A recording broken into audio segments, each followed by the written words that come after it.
right, here we go. It's a Monday. You hear my voice now, you won't later. I'm off today, but Michael Bartley's in. He'll take you through 2 to 6 today. Right here, KDKA.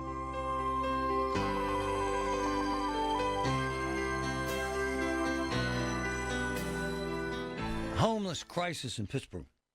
Insane happenings over the weekend. 3 things. Listen to this. Happened Friday. Broad daylight, lunchtime. Listen. 7-Eleven, 601 Penn Avenue, off of 6th and 7th. I got a caller that bought homeless female groceries, and then another homeless male tried to take said groceries and started to beat her up. It's a white male in a blue hoodie with gray sweats with a red and orange beard. Your victim's going to be a white female in a gray hoodie with red hair, looked thin and possibly on drugs. Both copy. 1257. Like 21 and 23, this caller is no... It's unbelievable. It's unbelievable. Then he started choking her. Incident number 2, I posted on social. 5th Avenue. A store owner. Homeless guy.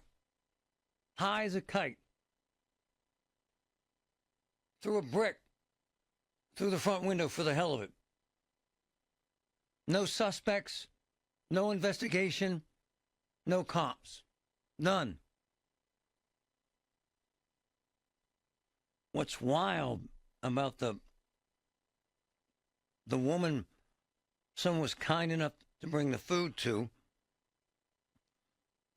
is that the homeless guy attacked her and tried to kill her over food. Listen. 7-Eleven, 601 Penn Avenue, off of 6th and 7th. I got a caller that bought homeless female groceries, and then another homeless male tried to take said groceries. How about that? And started to beat her up. How about that? It's a white male in a blue hoodie with... This is live. ...with a red and orange beard. Your victim's going to be a white female in a gray hoodie with red hair, looked thin and... Broad daylight. ...possibly on drugs. Both copy. 1257. Like 21... In public. 23. This caller is no longer on scene. I'm not sure if you're going to have a victim, but they said they will meet the police at the lobby of the Penn Commons. They tried to get the male to leave the female alone, but they refused. Last seen choking her and slamming her into a wall outside the store. Homeless. Incident number 1. Homeless. Incident number 2. Guy throwing a brick. The video's on social. It's unbelievable. Through the front door of a business. The business owner called 911 30 times, has not seen a detective. Not one. Incident number 3. Homeless man attacking first responder vehicles. Matt, I think we have a problem. Mad Max, do we not, sir? Marty, everything's fine. What are you talking about? Wow. Everything's fine. Max, describe what happened with the Medic 1 units. So, homeless person, mentally ill, whatever the situation is, guy throws a brick through a single pane glass door window and then gains entry into the rescue and then takes that same brick and throws it at the windshield of Rescue 2, which is one of only 2 rescue trucks that have the refrigeration for blood or, critical incidents downtown. So now we're down to 1 truck. There might be 1 backup, I'm told, but the other one's in South Millvale Street in Bloomfield. But this one downtown has been taken out of service until the windshield can get fixed. Hey, Max, random, out of nowhere. Yeah. Random as any other event that happened on all the last half hour that you played of all the Thunderdome stuff. It's unbelievable. It's crazy, Marty. I think we might be actually living through end times right now. I don't know. I gotta check my Bible, but this might be the end time stuff we're all talking about here. It's crazy. It's absolutely crazy. It's but all the city officials and city council and the governor's telling us, hey, everything's getting better. It's safe. It's true. I love the people saying, "Let me take you through the nice parts of downtown." No. Nope. No. Let's fix what sucks, right? Exactly. Let's fix what's broken, and then we can talk about the nice parts. Hey, Max, what's the motive for this attack on these vehicles? I don't get it. What's the motive for any of it, Marty? Yeah. It's just insanity is what it is. And then, like Scanner Mike was saying, you got, Judge Sizemore, True. who has turned the court system into a revolving door for these repeat offenders. True. And they only get emboldened and more emblazed, I can't talk. All right. They just escalate, and it just gets worse and worse because there's no accountability. Did they even arrest him? Yes, the guy actually, I'm told the guy that threw the brick at the fire truck, they actually did catch this guy, so he did get arrested. But he could very well be out on the street right now. Wow. And had no idea why he was doing it, or why, right? No idea. No idea. Southside, at the church, we have raised money. They sell pierogies from Lynn. I was at the church Thursday. A strung out, high homeless guy comes into the pierogi hall. Wow. Came into the basement. An elderly lady was trying to kick him out. He was screaming at her. Wow. He wanted food, but everything was frozen. He didn't believe me. I jumped into my car. He came up to my car yelling. Listen to this. I threw him my soft pretzels to get rid of him so he wouldn't bother the ladies. Max, is this the way to live? Yeah, absolutely not, Marty. And you know what's right there, right by that church, is that encampment that's right up the hill at McCardle. Right on. So you've got a couple tents. Now, the majority of it's been cleaned out, but there's still a couple holdovers there. There's one guy all the way down by the end, by the stadium, tucked underneath the abutment. But there's 2 or 3 tents there that are still on the right side of McCardle. You know, Max, I asked them to clean up 2nd Avenue, okay? And they said they would. Tell our listeners, because you saw it, what is their version of we cleaned up 2nd Avenue, sir? Well, I actually took a ride down there. What day was that? Friday, Thursday? Yep. And you said there was supposed to be a cleanup schedule that morning at 8 a.m. Yep. I didn't. No activity. Zero. None. Zilch. Nothing. There's about 8 mattresses on the sidewalk on the right-hand side as you're coming from the jail heading into town. There's about 3 or 4, I'm assuming, stolen bicycles that are chopped up and hanging on, light post and the bridge. There's more mattresses down by where the courthouse is on the corner. So, yeah, it's disgusting. And I feel for those people that have to live and work in that area that have to walk through that. Hey, my man, how about the old ladies trying to sell pierogies to keep the damn church open? Yeah, that is not a good situation for those poor ladies. I feel so bad for them. Wow. No end in sight. Truth to power. Not a good situation, Marty. Thanks, yes, brother. sir. It's unbelievable to me. I love those women. We have helped them raise money for their pierogies every year. We're going to do it again this year. Wow. From the PJ.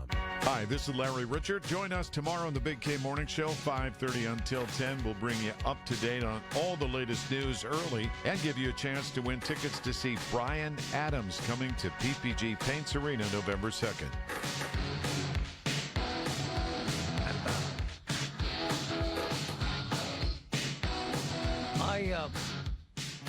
I'm on social all the time. All the time. We post a lot. We say a lot. We're in the $20 million, 20 million, 10 to 15 million views on social media, so we have impact. We plan to double it. Huh? He's there. Every day on social media, and I mean every day, on X, on Instagram, I see ICE agents being insanely aggressive. People screaming and crying, babies screaming, children thrown to the ground. If I'm just sitting there watching this, I'm thinking, whoa, this is awful. ICE is out of control. But is that fair? My boy Max, Mad Max, one-sided. ICE encountering more resistance and fighters in the field, which results in unfortunate but necessary escalation of force to subdue targeted individuals.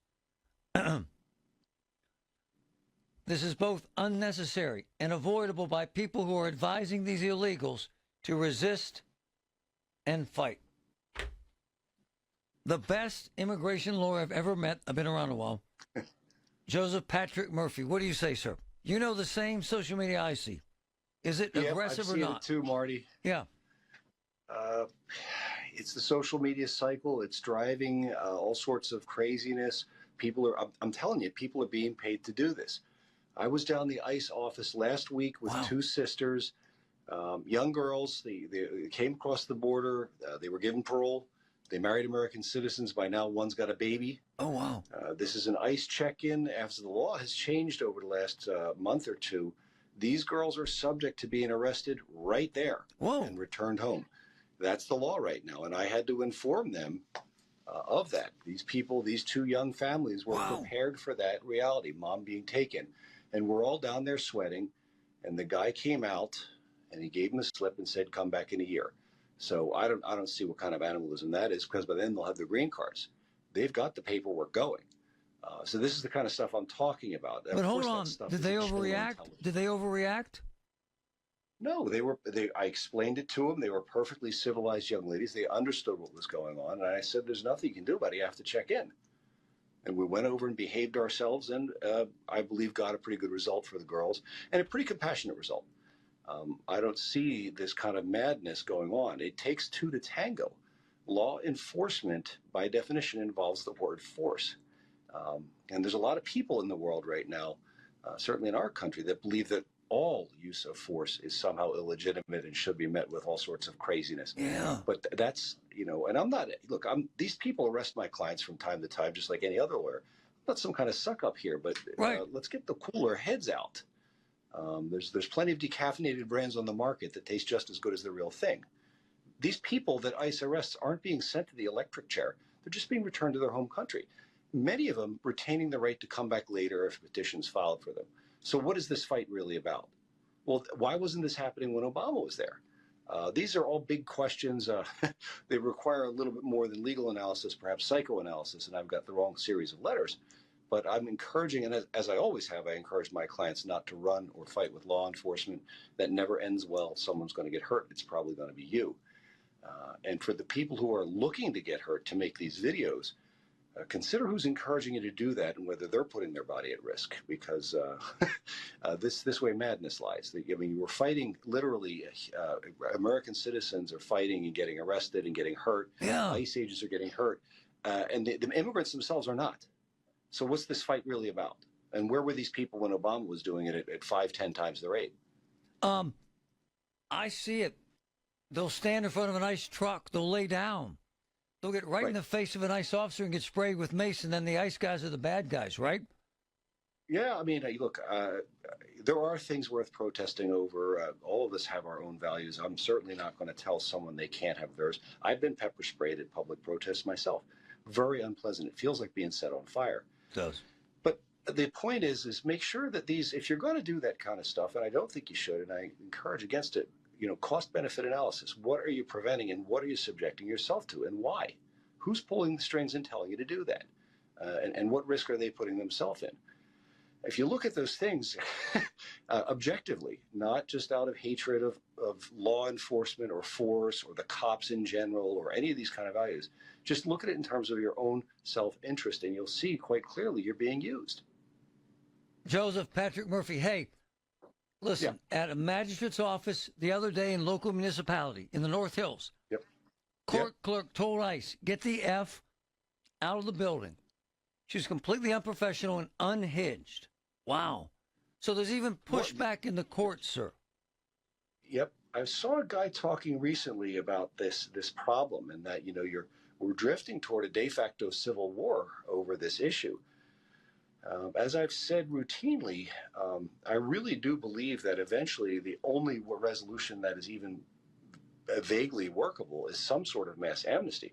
I know that's not popular. We did it in '86. Right. They swore we'd never have to do it again. It didn't turn out so bad. But in order to do that, you're going to have to find and get rid of the people in that group that are fugitives from justice and things like this. I don't know if I ever told you about this, Marty. I had a guy in here about 2 years ago wanted me to do an asylum for him. And when I asked him why, he looked me right in the eye and said, I killed a man. Whoa. In Kingston 2 weeks ago. And I just ran through Mexico. This guy was sitting in my office. And now he's confessed to me that he's a murderer, and I got to give his money back. Sir, we don't do that kind of stuff here. But so there are people I don't know how many of them there are, but if there's enough of them that they're making it to my sleepy little Western Pennsylvania office, I'm sure there's more than that one. Wow.